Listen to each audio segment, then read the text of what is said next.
Hola a todos, este domingo 10 de agosto a las 3:15 de la tarde se va a llevar a cabo el partido entre los Chankas CYC y Atlético Grau, correspondiente a la quinta fecha del Torneo Clausura de la Liga Te Apuesto 2025.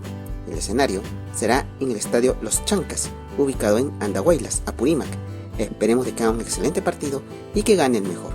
Mucha suerte para ambos equipos. Muchas gracias.